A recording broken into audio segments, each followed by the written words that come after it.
my name's Tim Chandler. I'm the product manager at Nektar. We're a brand new company and we're showcasing a brand new product at NAMM for this year. It's called the Nektar Panorama P4. Now the inspiration behind Panorama P4 was the fact that we don't really see a keyboard controller out there that suits the needs that we think it should. Does the job that a keyboard controller should really. And so that was the inspiration behind Panorama. We worked on 3 basic design principles, designing it from the ground up. Firstly, we wanted it to be a very expressive musical instrument that encourages you to play music and also to be a little bit more creative and experiment. The second principle was that we wanted to put the fundamental controls that are really important to music production right in front of you at your fingertips, so that you don't have to keep moving away from the keyboard controller and then over to the mouse, which breaks your workflow. And workflow, as we know, is so important. You can lose that moment so easily. And then the third thing we did is we went deep into Reason 6 and basically built it as a Reason 6 dedicated controller. That's the best way I could describe it. Rather than a lot of controllers being built and then trying to fit Reason 6 around the controller, Reason 6 is the work environment for the user, so the controller should fit into Reason 6. That's the right way around as far as we're concerned. As we know, Reason 6 has 3 different kind of environments. You've got the sequencer, you've got the device rack, and you've got the brand new SSL style mixer. I think the best way I can show you the difference between this controller and any other is to give you an example of how the SSL mixer is integrated. So let's do that. The SSL has an abundance of controls, but every single one of them is inside Nektar. You have access just a few buttons clicks away.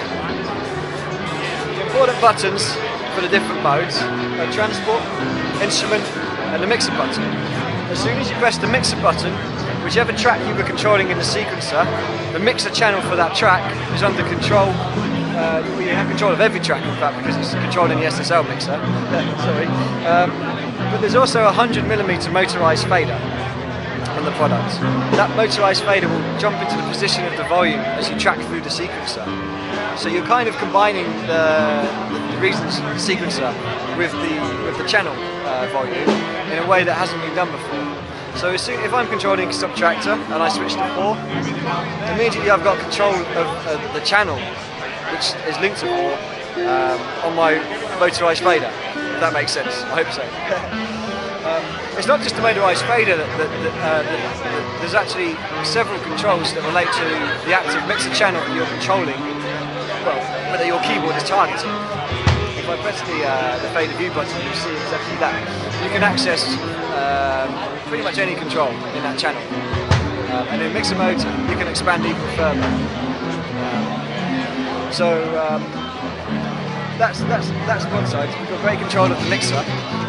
When it comes to instrument control, again, you press one button, instrument, and you have control initially of the 8 what we see as the most important controls. If you want to go a bit deeper, press an edit button and then select, rather than custom. We put every control on the device in there again. I do mean it when I say that Panorama accesses all areas of Reason. Every single control is in there, and it's no more than a few button presses away.